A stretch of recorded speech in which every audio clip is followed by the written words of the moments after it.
பூமிகா வாழ்க்கைய தட்டி பறிக்கலான்னு பார்த்துட்டு இப்ப மாட்டிக்கிட்டோன்னு நடிக்கிறியா? அந்த மாதிரி என்னெல்லாம் எனக்கு எதுவுமே இல்லம்மா. பூமிகா அம்மா எங்க, நான் எங்க?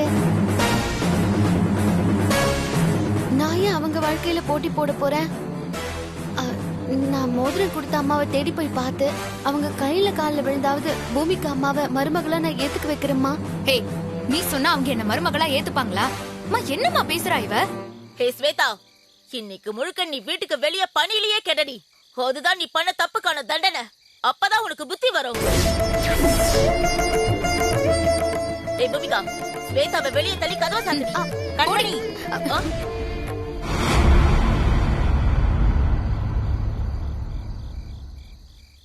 ஒரு நிமிஷம் உள்ள வா. எதுக்கு அத்த? சொல்றேன், உள்ள வா. வா, உள்ள வந்து வச்சுக்கிறேன்.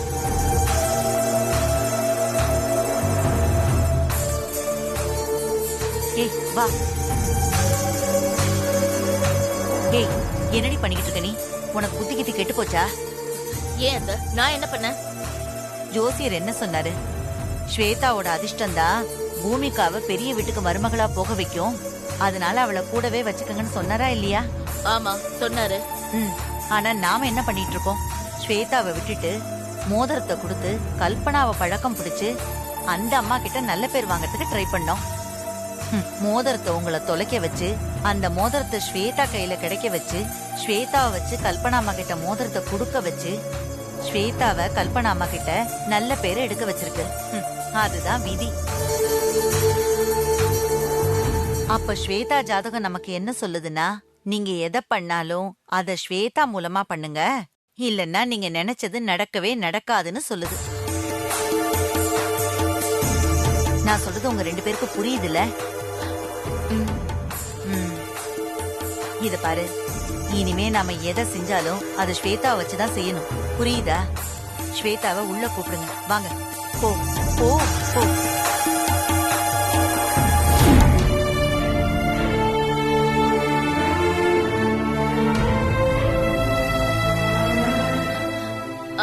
சரி சரி, நீ உள்ள வா. சரிங்கம்மா. அம்மா என்ன மன்னிச்சிருங்கம்மா. இனிமே நான் இந்த மாதிரி தப்பெல்லாம் எதுவும் பண்ண மாட்டேன். சும்மா தொணன்னு பேசிட்டு இருக்காம உள்ள சமையல் வேலையை போய் பாரு போ.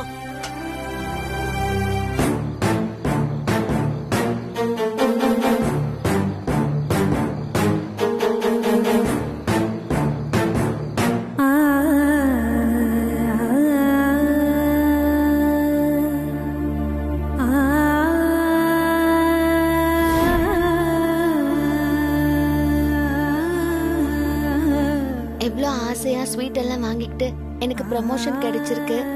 இனி மாச சம்பளத்துல 4000 ரூபாய் அதிகம் கிடைக்கும்னு சொல்ல வந்தேன். என் நேரம் சந்தோஷமான விஷயத்த சொல்ல முடியாம போயிடுச்சு.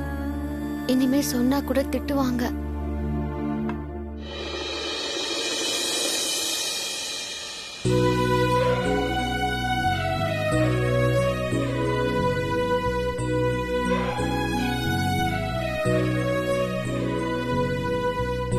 ரசதி, ரசதி, எழுந்துருமா. என்னம்மா, ஏன் இப்படி அசந்து தூங்குற? இன்னைக்கு டியூஷன் சென்டர் இல்லையா? ஷோ இல்லம்மா, என்ன அறியாம நான் அசந்துட்டேன்.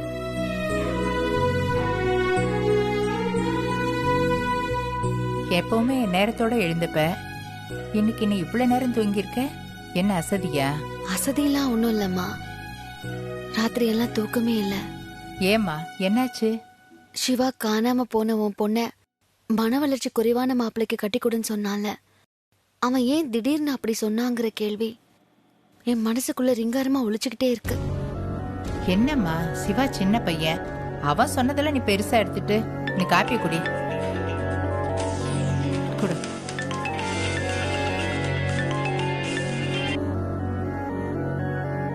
ஹலோ ஹலோ, ராசாத்தி மேடம் தான் பேசுறீங்களா? ஆமா. ஹாய் மேடம், நான் பிரேமி, சென்னையில இருந்து பௌஸ்டிக் சென்டர் நடத்திட்டு இருக்கேன். இன்ஸ்பெக்டர் ராஜசேகர் உங்களை பத்தி, நீங்க மன வளர்ச்சி குறைபாடு இருக்கிற குழந்தைங்கள கேர்டேக் பண்ணி குணமாக்குனத பத்தி என்கிட்ட சொன்னாரு. நான் நீங்க என் சென்டர்ல வந்து சர்வீஸ் பண்ணுவீங்களான்னு கேட்டேன். அவர் நீங்க யோசிச்சு சொல்றதா சொன்னாரு. அதான் நீங்க என்ன முடிவு எடுத்திருக்கீங்கன்னு கேட்க தான் ஃபோன் பண்ணேன். நான் இன்னும் எந்த முடிவும் எடுக்கல மேடம். அப்படியா? நீங்க கேர்டேக் பண்ண வேண்டிய பையனோட போட்டோவை இன்ஸ்பெக்டர்கிட்ட கொடுத்து விட்டுருந்தனே, போட்டோவை பாத்தீங்களா மேடம்? ம் பார்த்தேன் மேடம். அந்த பையன் ஒரு 5 இயர்ஸா எங்க சென்டர்ல தான் ட்ரீட்மெண்ட் எடுத்துட்டு இருக்காரு. ஆனா எங்களால அவர் ஹெல்த்ல இது வரைக்கும் எந்த இம்ப்ரூவ்மெண்ட்டும் காட்ட முடியல. அந்த பையனுக்கு அவங்க வீட்ல மேரேஜ் ஃபிக்ஸ் பண்ணிருக்காங்க. உங்களுக்கே தெரியும், அந்த பையன் குணமானதான் அவனால திருமண வாழ்க்கையில முழுசா ஈடுபட முடியும். அப்பதான் ஃபியூச்சர் நல்லா இருக்கும். உங்களை மாதிரி ஒரு டீச்சர், ஒரு டாக்டர், ஒரு நர்ஸ், ஒரு தாய் உள்ள நினைச்சாதான் அந்த பையனை குணமாக்க முடியும். அதான் உங்களை ட்ரை பண்ணோம். என்ன சொல்றீங்க மேடம்? நீங்க இவ்ளோ தூரம் சொன்னதுக்கு அப்புறம் மறுக்கிறதுக்கு எனக்கு மனசு இல்ல. Thanks madam. நீங்க எப்ப வரீங்க? நான் எங்க ஊர்ல ஒரு டியூஷன் சென்டர் நடத்திட்டு இருக்கேன். அதை விட்டுட்டு உடனே என்னால வர முடியாது. ப்ராப்பரா செட்டில் பண்ணிட்டு தான் வரணும். அதுக்கு எனக்கு கொஞ்சம் டைம் வேணும். இது போதும் மேடம் எனக்கு. நீங்க ஊர்ல இருக்க எல்லா ஒர்க்கும் முடிச்சிட்டு வாங்க. நீங்க ஃபோன் பண்ணி சொல்லுங்க, நான் எல்லாம் ஏற்பாடும் பண்ணி வைக்கிறேன். சரிங்க மேடம். சரிங்க மேடம், தேங்க்ஸ். நான் போனை வைக்கிறேன். சரி.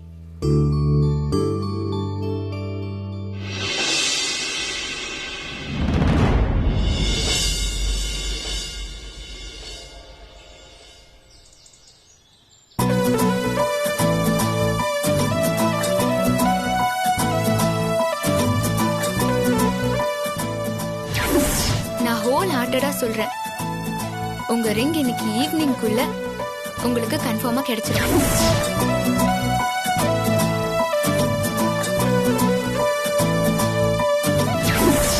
கௌதம், அப்படி நான் சொன்னது மட்டும் நடந்துட்டா நீங்க பதிலுக்கு எனக்கு என்ன பண்ணுவீங்க?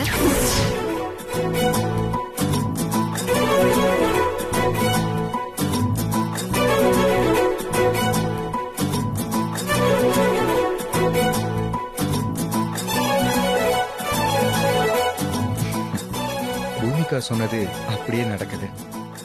கோவில்ல 3 தடவை முட்டிப்போன்னு சொன்னான். அதே மாதிரி முட்டிக்கிட்டோம்.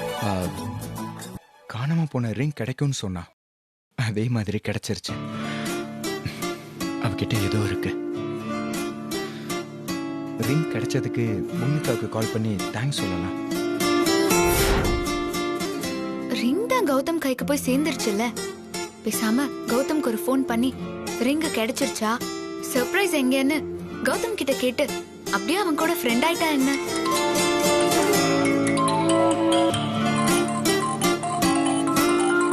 கௌதம்,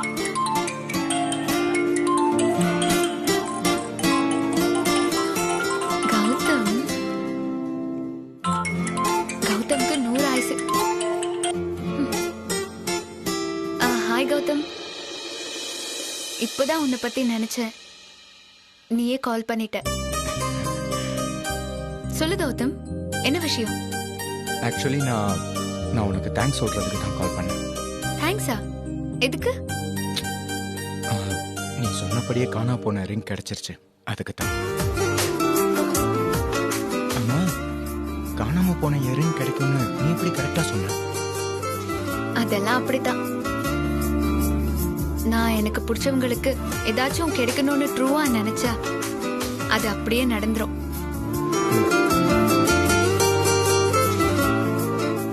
ஹலோ கௌதம், என்ன எதுவுமே பேச மாட்டேங்கிறீங்க? ஒண்ணும் இல்லையே. சரி, எனக்கு ரிங் கிடைச்சா ஒரு சர்ப்ரைஸ் தரேன்னு சொன்னீங்களே, எப்போ கொடுக்க போறீங்க? ஆக்சுவலா நானும் உனக்கு அதுக்கு தான் கால் பண்ணேன். இன்னைக்கு உனக்கு பார்ட்டி கொடுக்கலான்னு இருக்கேன். நீ வர்றியா?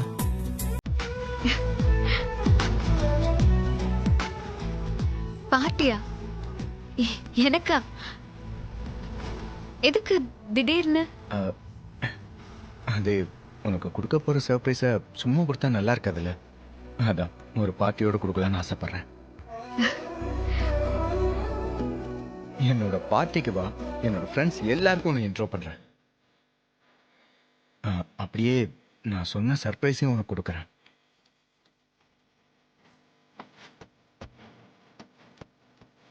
கௌதம், எனக்கு ரொம்ப ஈகரா இருக்கு. சர்ப்ரைஸ் என்னன்னு இப்பவே சொல்லிடுங்களேன். நோ, முடியாது. பார்ட்டியில் தான் அது என்ன சர்ப்ரைஸ்னு நான் சொல்லுவேன்.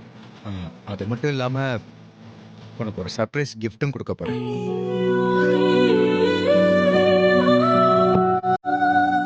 ஸோ நான் பார்ட்டிக்கான எல்லாத்தையும் ப்ரிப்பேர் பண்ணிவிட்டு டைம் அந்த லொக்கேஷனை உனக்கு ஷேர் பண்ணுறேன். நீ கண்டிப்பாக வரணும். ம், சரி, okay, bye bye. Okay Gautam. Yes மா மா யோ ஏய் ஸ்வேதா, ஃபாஸ்டா ஒரு கடைக்கு போய் ஏதாவது ஸ்வீட் வாங்கிட்டு வா. சரிம்மா. அம்மா அம்மா, என்னடி இவ்ளோ ஹாப்பியா இருக்க? ஸ்வீட்லாம் வாங்கிட்டு வர சொல்ற, என்ன விஷயம்?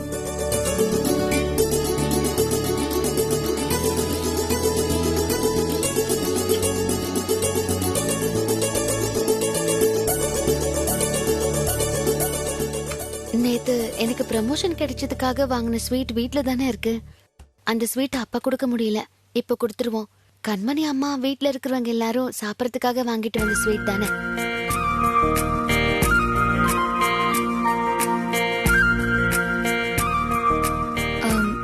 கௌதம் இன்னைக்கு எனக்கு பார்ட்டி வைக்கிறேன்னு சொல்லியிருக்காமா. பார்ட்டில மோஸ்ட்லி எனக்கு ப்ரப்போஸ் பண்ணுவான்னு நினைக்கிறேன். கண்டிப்பா நீ நினைச்சபடி நடக்கும் பூமிகா. நீ பணக்கார வீட்டுக்கு தான் மருமகளா போக போற.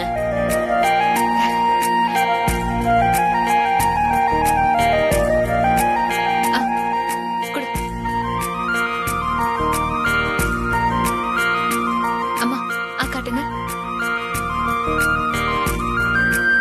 இந்தா, நீ சாப்பிடு.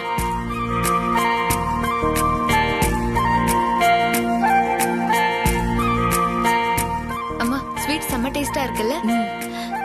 இந்த ஸ்வீட் மாதிரியே இனி உன் லைஃப் ஸ்வீட்டா இருக்க போகுது பாரு.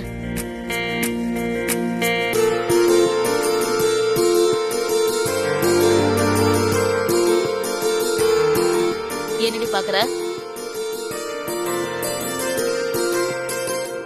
ஒண்ணும் இல்லம்மா.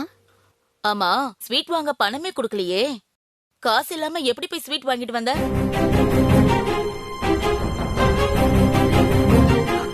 அது வந்துமா. ஆமா ஸ்வேதா, எப்படி நீ 5 மினிட்ஸ்ல கடைக்கு போய் ஸ்வீட் வாங்கிட்டு வந்த?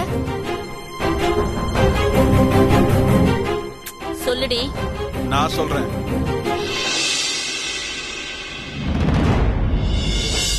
ஸ்வேதா நேத்திய ஸ்வீட் வாங்கிட்டு வந்துட்டா. நேத்து எதுக்குடி ஸ்வீட் வாங்கிட்டு வந்த? நீங்க எங்க சொல்ல விட்டீங்க?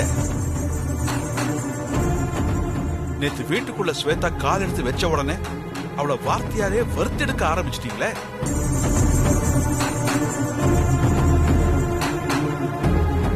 எனக்கு ப்ரமோஷன் கிடைச்சிருக்குன்னு ஆசையா ஸ்வீட்டோட சொல்ல வந்த பொண்ண பண்ணார தப்புக்கு திட்டி அவளை கஷ்டப்படுத்திட்டீங்க. அப்புறம் எப்படி அவ சொல்லுவா?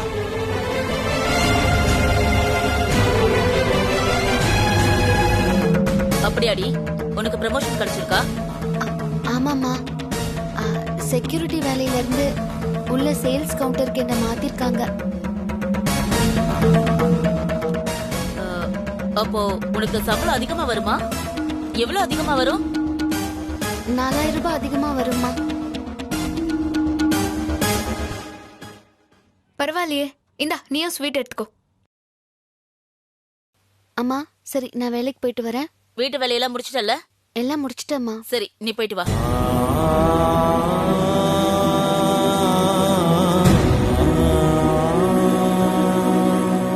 கண்மணி, ஸ்வேதாவை நீங்க எல்லாம் சேர்ந்து பாடாப்படுத்துறீங்க. அவகிட்ட கொஞ்சம் அன்பா தான் நடந்துக்குங்களேன். மாமா, அன்பா நடந்துக்கிறதுக்கு அவ ஒண்ணு ஏன் பொண்ணு இல்ல, என் எதிரி பொண்ணு. அவளை அடக்கிதான் வைக்கணும். என்ன கண்மணி இது? மாமா, இத பத்தி இனிமே நம்ம பேச வேண்டாம்னு நினைக்கிறேன்.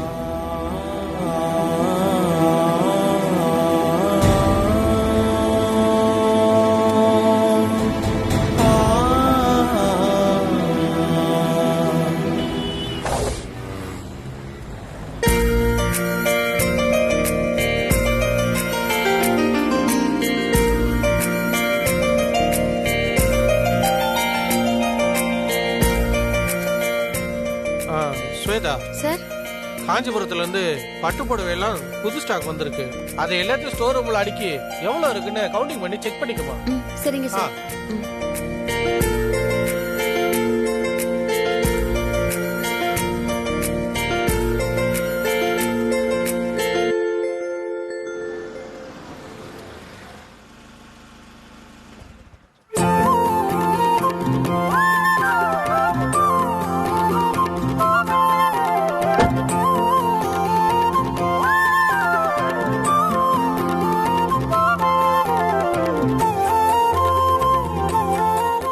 வாங்க கல்பனா மேடம், வாங்க. எப்படி இருக்கீங்க? நல்லா இருக்கீங்களா? நல்லா இருக்கேன். அம்மனுக்கு பட்டுப்புடவை வாங்கலான்னு வந்தேன். உள்ள நிறைய பட்டுப்புடவை இருக்கு மேடம். ஒரு நிமிஷம். கலா, சொல்லுங்க சார். கலா, மேடத்தை பட்டுப்புடவை போர்ஷன் கூட்டு போய் கலெக்ஷனை காட்டு. ஓகே சார், வாங்க மேடம். பாருங்க மேடம்.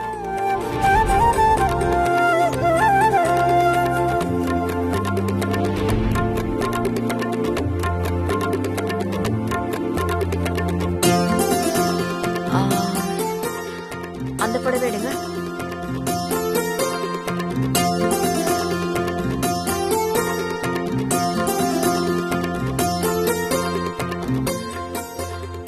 அந்த அரக்கு கலர் எடுங்க.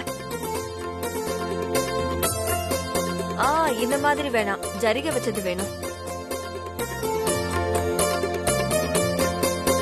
பாருங்க மேடம்.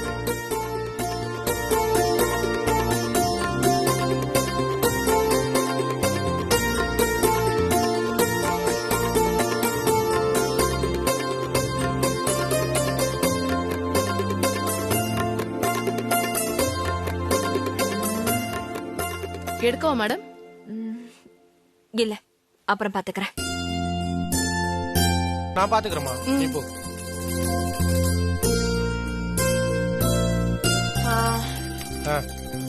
என்னாச்சு மேடம்? புடவை எடுக்கலையா? பட்டு புடவை எதுவுமே என் மனசுக்கு பிடிக்கல. எல்லாம் பழைய மாடலா இருக்கு. காஞ்சிபுரத்துல இருந்து புது மாடல் நிறைய வந்திருக்கு மேடம். ஒரு நிமிஷம் இருங்க.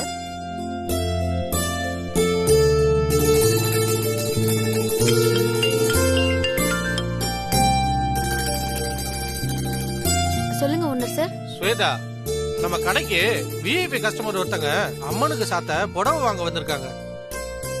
நீ மேடத்துக்கிட்ட பேசி அவங்க கேக்குற மாதிரி ஒரு புடவை எடுத்து கொடுத்து வரியா? சரிங்க சார். நீங்க மேடம் கிட்ட போனை கொடுங்க.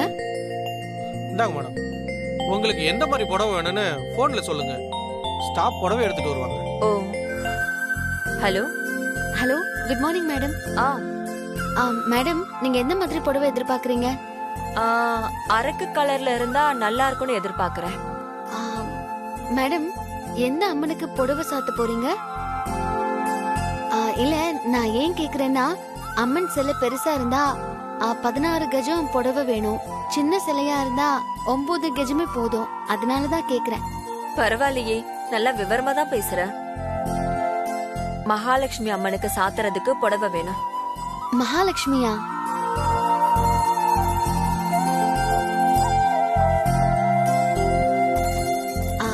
மேடம், 9 கஜமே எடுத்துக்கோங்க. மகாலட்சுமி அம்மனுக்கு சரியா இருக்கும்.